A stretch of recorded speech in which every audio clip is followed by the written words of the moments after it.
Hi, my friends. Come join me as I get ready today and hopefully give you a word of encouragement. Um, the Bible promises when we refresh others, we will be refreshed. And when you think about preaching the word, it talks about doing that in season and out of season and being able to give basically the reason for your faith, right? So when we think about um, God and our faith and how we really want to do His will, a lot of times our boundaries can get misconstrued. And what I mean by that is that we can mistakenly think that we have to do everything. We can put God on the back burner. We can stop praying. We can stop doing all these things, and we can turn our serving into an idol because we can become our own God if we don't allow God to be God and allow Him to bring the increase. Remember, God doesn't want to share His glory with man. He wants us to know that He alone is God, right? And so we can mistakenly think, well, because He's given us a ministry to do, that we're the one that needs to make things happen. And that, my friends, is not true. That is a lie. Because sometimes we think that it matters about our performance. We can get caught in this thinking that our self-worth comes from serving or that um, we can get our self-worth thinking that we need to perform, right? So, like, if you were growing up in childhood, your parents might have said, um, oh, if you do this for me, then I'll give you this, right? It could be like a reward in a sense. And so we can learn from childhood that to earn love by our performance. Like, okay. And so then we can take that into our relationship with God and thinking, well, I have to do this in order for Him to love me. But remember, God loves us unconditionally because He made us. And so don't allow the lie to make it sound like you have to put in so much work in order for things to happen. We are limited beings and we have limitations where we can't do it all. We are not God.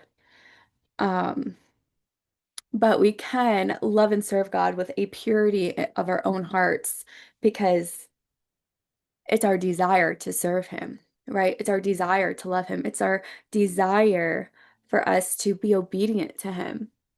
And that is doing the work of the Lord and doing it without complaining and grumbling and doing it with a reverence towards Him, not out of trying to earn something from Him, but we do it for Him as a thank you for what He's already given to us.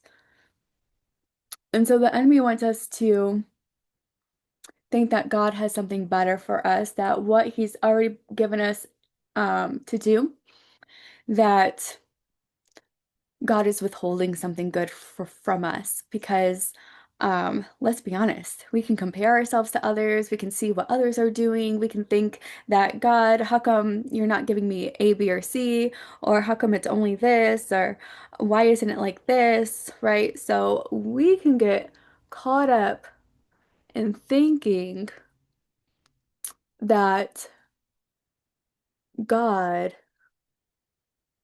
is withholding something good from us, which makes us want to then strive and do things in our own will, in our own might, without really considering the ways of the Lord. So if you are struggling with your self-worth, with your identity in Him, with proper boundaries, remember to pray. God cares about our hearts. He has a strategy that He wants us to go about when we seek Him. We don't need to do it in our own strife, in our own way, in our own will, but we can trust Him that He already knows what to do for us and with us. We don't need to come up with it on our own, and we don't need to do things in our own flesh and might. Remember, he wants us to continue in the spirit.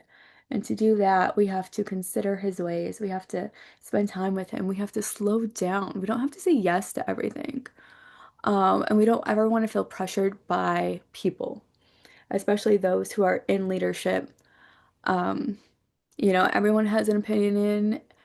Everyone has an opinion. Everyone has their own way of doing things.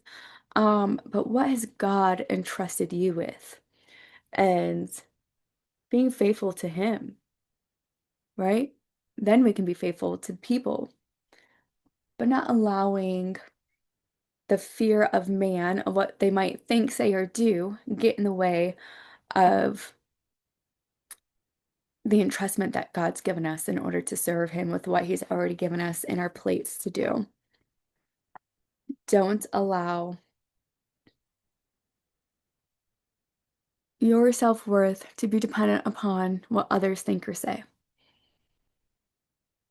And if you're married, and if you're a pastor, you want to do things with your spouse. You guys both need to be on the same page, just like when you have a family and with children, right? Like if the foundation between husband and wife is not steadfast on a firm foundation, then there's going to be cracks in it. Um, and then you can waver between what is true, what is right, and um, ministry. It can ruin relationships if the communication's not there and if you both aren't on the same page. So allowing yourself to communicate what's on our schedule, what can we do, what can we not do? How can we honor each other? How can we love and serve each other first? Because husband and wife is the first ministry and then the family. And so keeping God first in all of your ways, right? Allowing him to put the boundaries in place, allowing him to put everything into what needs to happen for your marriage in order for your ministry to flourish, because it's honoring him first. And that will be shown in your marriage in a firm foundation. And then that will go on to the church. So remind yourself to heal because your congregation can only go as far as you are healed. And we need healed people in the pulpit, those in leadership. So I hope this encourages you today. Remember, if you are a leader, remember your first ministry is your time with him. Love him with all of your strength, all of your soul, and all of your might, and he will give you the desires of your heart. God bless you guys.